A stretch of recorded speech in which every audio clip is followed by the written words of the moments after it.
बाकायदा वो केस गांधी जी के पास आया था और उन्होंने बाकायदा कमेटी बिठाई थी कि यार ये लड़की क्या कह रही है, किस गांव की बात कर रही है। तो 3 से 4 लोग। अस्सलाम वालेकुम, नमस्ते, सत श्री अकाल। उम्मीद करता हूँ ठीक होंगे, खुश होंगे। मैं हूँ तारिक नियाज़ी, मेरे साथ मौजूद हैं। अस्सलाम वालेकुम, नमस्ते, सत श्री अकाल। मैं हूँ सवेरा खान। तो चलते हैं वीडियो की तरफ, ही करेंगे बहुत सारी बातें। So let's go.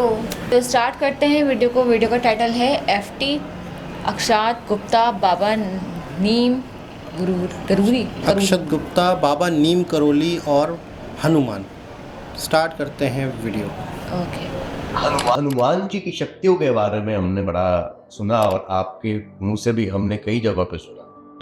एक जगह है जिसको मैं भी बहुत मानता हूँ और बहुत लोग मानते हैं, और शायद आपने भी उनके बारे में सुना होगा, बाबा नीम करोली। कैची था, जिन्हें भी हनुमान करोली जो सिद्धियां आती है। और देखिए, हनुमान जी तो अजर अमर हैं, या आप कहिए कि 7 चिरंजीवी हैं। उन 7 में से हनुमान जी, जिसमें 8वें आपने अपनी किताब में बताए। तो ये 8वें जो आपने अपनी किताब में बताए हैं, तो क्या वो चिरंजीवी और जो सिद्ध पुरुषों की हम बात कर रहे हैं, इनमें क्या कनेक्शन होता है?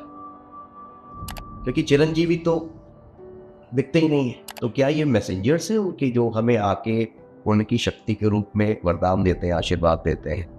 नहीं, मैं इस पे वही जी 2 चीज़ें हैं, और मैं कोशिश करके इंटेंशनली में ना उसको बहुत सरल भाषा में समझा। जी। आप हमने सबने सुना है हमारे अंदर कुंडली जागृत हो। हाँ। तो कुंडलियाँ हाँ। अच्छा, तो आपने देखा ना कि पहले जो होते थे ब्राह्मण लोग, अभी भी वो यहाँ पे ही छोटी सा, जब वो पूरा बाल हटा देते चीज़, वो यहाँ पे बाल नहीं हटा, यहाँ से छोटी होती। आप विश्वास मानिए, ये मजाक के तौर पे आपको लग सकता है या शायद सुनना, but I am dead serious about this. उसके हम हमारे सनातन धर्म इतना ज़्यादा लॉजिकल है कि हर चीज़ के पीछे वो जो इतना सा बाल छोड़ के उससे चोटी निकाली जाती थी ना, यहाँ एक कुंडली होती। अच्छा, इसलिए चोटी ही रहती है। वो चोटी एक्चुअली एंटीना के तौर तो जनेऊ जब होता है बच्चों का, तो एक चोटी रखी जाती है, तो वो रीजन यही है कि वो कुंडली जागृत रहे। आप देखिए, जब किसी का दाह संस्कार होता है, जब देहांत होता है, देहांत देह का अंत, देह का है ना, तो खोपड़ी फोड़ दिया हमारे में। जब देहांत होता है और जब अंत्येष्टि होती है, तो खोपड़ी को फोड़ दिया जाता है, कहीं स्कल के अंदर का ब्रेन छूट ना जाए, तो उसका जल के भस्म होना जरूरी। और ऐसा क्यों? अलग अलग कारण हैं, लेकिन अध्यात्मों में, आज किताबों में, पुराणों में जो इसका कारण बताया है कि कोई कारण है ना कि हमको अपना पुनर्जन्म दे रहा था, तो सारा मेमोरी कहाँ स्टोर होता है? ब्रेन में। तो अगर ब्रेन अगर डिस्ट्रॉय नहीं होगा, तो वैसे किस तरह? तो एज इट इज आत्मा उसका कुछ अंश ले जाएगी। तो अगर आत्मा उसका कुछ अंश ले जाएगी, तो फिर तभी वो जो एक ग्लिच होता है ना, कि कोई बच्चा बोलता है कि मुझे याद है कि मैं पिछले एक शांति देवी नाम था उनका, मैं नाम शायद गलत ले रहा हूँ वो, और ये भारत की कि वो 5 साल की हुई थी लगभग, और कोई अलग भाषा अपने माता पिता के सामने बोली, और बोली मेरे को मेरे पति के पास ले चलो, मैं मेरे बच्चों के पास ले चलो। पहले उन्होंने बोला कहीं कुछ सुन लिया होगी किसी से, वो बार बार जिद करने लगे, और वो एक अलग बोली बोल, मतलब मैं उदाहरण के तौर पर बता दूँ कि तमिलनाडु में पैदा हुई बच्ची अगर बुंदेलखंडी बोलने लग जाए, तो अचरज वाली 5 साल की बच्ची जिसकी वेसिलिटी में, जिसकी सराउंडिंग में बुंदेलखंडी कोई नहीं बोल रहा, तो वो वैसे उस तरीके की बातें बोलने लग गई कि यार ये हमारी बोली नहीं है, हमारे आस पास ये किसी की बोली नहीं है, ये कहाँ से सीख रही है? तो फिर वो बताना चलो कि मेरा नाम ये है। फिर वो बोली मेरे पति, 5 साल की, मेरे पति का नाम है, मेरे बच्चों, मैं इस गांव की। जब इन लोग को थोड़ा घबराहट हुई कि यार तो समथिंग नॉट राइट, तो फिर वो उसको उस गांव में लेके गए। जब उसको गांव में ले गए, तो गांव की दहलीज से, गलियों के अंदर से होते हुए, वो जो नाम ले रही थी कि मैं ये नहीं हूँ, मैं वो, उस घर का सफर वो अकेले वो बच्ची तय की। उसके माता पिता भी उस गांव में पहली बार गए थे, लेकिन उसको मालूम था कि कौन सी गली से होके, और वो बताती गई कि ये वाले घर में तो ये रहता था, यहाँ से भी ये गलिया ये ना वहाँ एक कुआं है टाइप की बात है। और फाइनली वो वहाँ पहुँची और एक बुजुर्ग आदमी को देखी, बोली वो मेरे पति हैं। और बोली वो, और फिर उसको वो बुजुर्ग आदमी बताया कि मेरी पत्नी का नाम ये है। वो पत्नी का नाम वो जो बताया वो अपना नाम वही बोल रही थी। अरे बाप रे। वो बोल रही थी मेरे 2 बच्चे हैं, एक का नाम ये, एक का नाम वो है। वो 2 बच्चे सामने खड़े थे, उनकी शादी हो गई थी। और वो रोने लगे कि तुम लोग की शादी नहीं देख पाए, आपका इतना सारा जीवन नहीं देख पाए। जब मैं गई थी तब तो आप 40 साल के कि मैं आई हूँ बस सीख है। उसको याद था और वो प्रूव कर रही थी कि पुनर्जन्म होता है।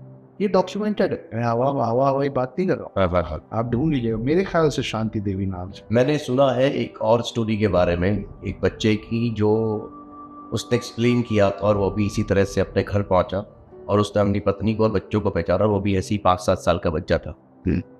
तो ये मैंने भी कहीं देखा था, और शायद मैं हिस्ट्री चैनल में, किसी चैनल में तो मैंने देखा था ये स्टोरी। नहीं, ऐसी बहुत सारी कहानियां और विश्व भर में, सिर्फ भारत में नहीं, सब। खैर हम थोड़ा विषय अंतर हो गया, सॉरी। तो जो कुंडली वाली बात है जी, आपने कईयों को देखा होगा। आमतौर पे जो ऑटो ड्राइवर श्रेणी के लोग, ट्रक ड्राइवर श्रेणी के लोग, लेबर क्लास लोग, उनकी जबान पे हमेशा ना माँ में गालियाँ होती हर बात पे बिना कारण। और उनको गुस्सा बाद में आता है, उनके मुंह से गाली पहले निकलता है। वो पहले कुंडली में फंसे हुए हैं। अच्छा, वो कुंडली होता है आपका मेरी, ओके, रिप्रोडक्टिव ऑर्गन। इसीलिए उनकी बुद्धि में ना वो बोलते हैं ना कि हम लोग भी कई बार गुस्से में हुए कि इसको जब तक गालियाँ तो उसको समझ में नहीं आता, ये सीधे मुँह इसको बात ही नहीं समझ। और वो आदमी जब मुँह खोलेगा वो गाली की। करेक्ट। बात सिर्फ उस लेवल की नहीं है। आप बहुत अमीर, बहुत उम्र दराज, बहुत पढ़े लिखे लोग भी आपको ऐसे मिलेंगे। अब जो थोड़े ज्यादा मॉडर्न हो गए हैं वो हर बात पे अंग्रेजी में और गाली ही किसी भी भाषा। बिल्कुल। तो ना वो पहले स्टेज पे ही हटाता है। उसके बाद सेकंड स्टेज क्या आता है? उसके बाद सेकंड स्टेज आता है। ये वो लोग होते हैं जो अपने आप को स्थगित कर लिए हैं कुछ चीज़ों कि जो ये बोलते ना, हे भगवान बस घर में इतना दे देना कि घर से मेहमान भूखा। वो रोज बस इतना सोच पाते हैं कि मुझे कमाना है, घर लाना है, मेरी जिम्मेदारी है कि ये मेरे घर में रहने वाले 2, 4, 6 जितने भी हैं उनका पेट भर दो। महीना खत्म होने के पहले अगले महीने का राशन भरा। वो उसके ऊपर सोचने बात है। उसके बाद हृदय आता है यहाँ पे। ये वो लोग होते हैं कि जब ये कुछ बोलते हैं ना तो वो अपने दिल से बोलते हैं और आपके दिल तक बात पहुँच जाती। आप फील कर पाते हैं क्या बोल रहे। उसके बाद फिर यहाँ एक हिटलर और गांधी दोनों की ये कुंडली जागृत थी। वो जब कहते थे ना तो आपको लगता था ये जो कह रहे बस वही से। डिक्टेटर्स की मतलब ये वाली कुंडली जागृत रहती। बिल्कुल कि वो जब कुछ कह रहे हैं ना तो आपको लगता है बस यही दुनिया है और यही सब। तो वो उस लेवल पे जब आपका जब ये वाली कुंडली जागृत होती तब वो अप्रूव हो जाए।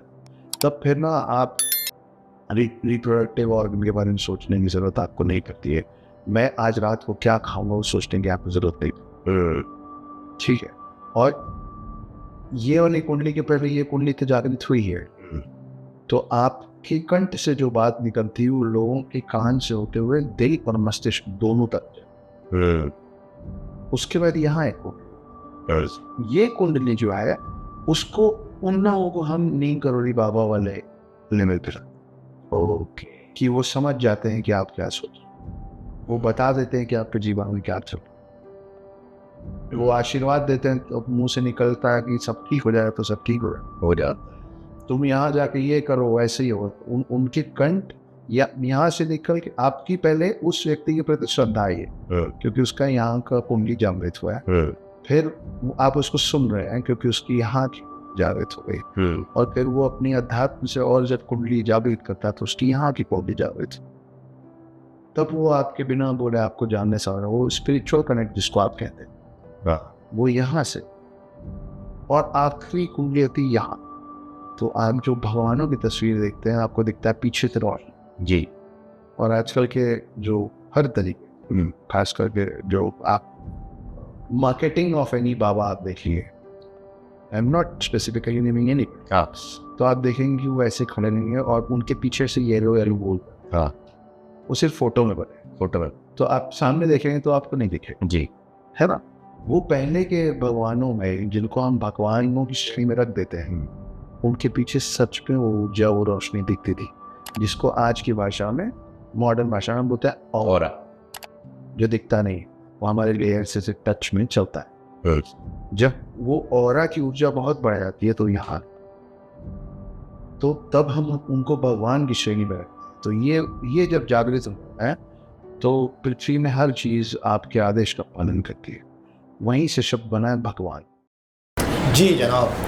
अच्छा, वो जो शांति देवी वाला जिक्र कर रहे थे, तो वो काफ़ी किसी वीडियो में मैंने सुना था कि वो गांधी जी के दौर का वाक़या है। तो बाकायदा वो केस गांधी जी के पास आया था और उन्होंने बाकायदा कमेटी बिठाई थी कि यार ये लड़की क्या कह रही है, किस गांव की बात कर रही है। तो 3 से 4 लोगों की कमेटी बनी और वो बाकायदा लोग उनके साथ गए, इस पूरे पे रिसर्च की। फिर पता चला कि वाकई ही वो लड़की अपने किसी गांव में लेके गई और पूरे गांव का एड्रेस बता रही थी। तो बाकायदा मतलब यूँ समझ ले कि वाकई उसका शौहर है, वाकई उसके बच्चे हैं, और उसके शौहर ने उससे अकेले में बात की, लड़की से, बच्ची से, छोटी बच्ची से बात की अकेले में भी कि हाँ भाई तुम मेरी बीवी हो तो तुम मुझे ये बताओ, तो ये बताओ। तो बाकायदा फिर उसने बोला कि वाकई ये सच कह रही है। मतलब इंसान की अक्ल हैरान हो जाए कि कैसे ये पॉसिबल है, कैसे मुमकिन है। पुरानी यादें कैसे ताज़ा रख सकता है कि इंसान अगर दोबारा जन्म ले। मतलब बाज़ दफ़ा देखें ज़िंदगी में, अगर जन्म वाला मामला, हम एज ए मुस्लिम तो इस चीज़ को नहीं मानते, लेकिन अगर जन्म वाला मामला है तो मैं कभी कभी ये सोचता हूँ कि सबको याद क्यों नहीं है फिर, और अगर किसी किसी को याद है तो किसी किसी को याद क्यों है। और कहते हैं कि एक इंसान ज़िंदगी में कई जन्म लेता है, कई जन्म लेता है, फिर उसके बाद कहीं कहीं वो अटकता है, कहीं कहीं कोई पुरानी चीज़ें रह जाती हैं, कहीं कहीं पुरानी यादें रह जाती हैं, पुराने काम रह जाते हैं, तो उससे याद आ जाता है शायद, या वो अटका हुआ होता है, यानी एक पूरी तरह से मुक्ति मिलती है तो उसे याद नहीं रहता। लेकिन कई लोगों के कुछ अधूरे काम होते हैं, अधूरी चीज़ें होती हैं, तो शायद उनको याद रह जाता है।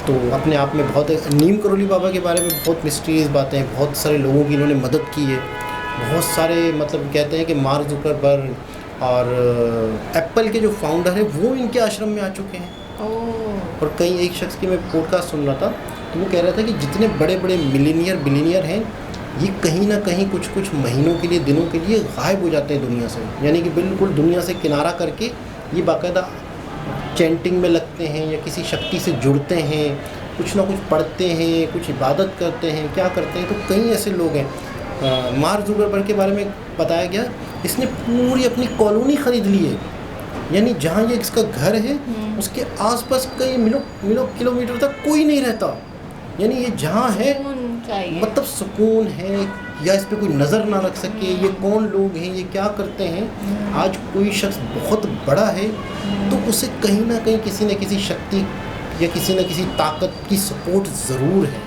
ऐसे शायद मतलब इतने हाई लेवल पे लोग नहीं पहुंचते। तो नीम करोली बाबा के बारे में एक मतलब वीडियो देखी थी बहुत पहले, तो बाकायदा उसे ट्रेन से उतार दिया गया था, तो ट्रेन नहीं चली दोबारा।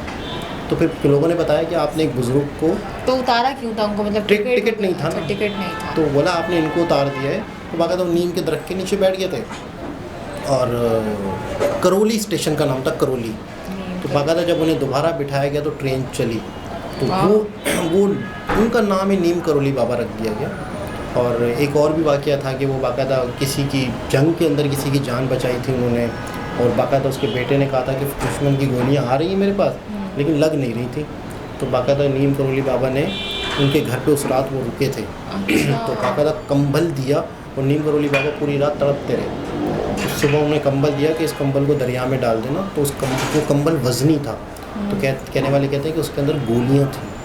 वो सारी गोलियाँ उन्होंने अपने जिस्म पे ली थी। तो बड़ी बड़ी हस्तियाँ दुनिया में पड़ी हुई हैं, बहुत सारे इंटीरियर सिंध में ऐसे बुज़ुर्ग हैं, ऐसी हस्तियाँ हैं। और अभी जैसे बता रहे थे ना कि आप पहले मन से, फिर ज़बान से, फिर दिमाग से इतने पावरफुल हो जाते हो, आप जो कहते हो वो होता है। यानी आप जो सोचते हो, किसी को दुआ देते हो, किसी के बारे में कुछ कहते हो, कि एक वक्त ऐसा आता है कि आपके मुंह से निकली हुई चीज़ें सच हो जाती हैं। तो ऐसे ऐसे लोग भी दुनिया में मौजूद हैं। तो खैर बहुत इंटरेस्टिंग वीडियो थी, दोबारा किसी और के साथ आपसे मुलाकात होती है, जब तक के लिए ख्याल रखें।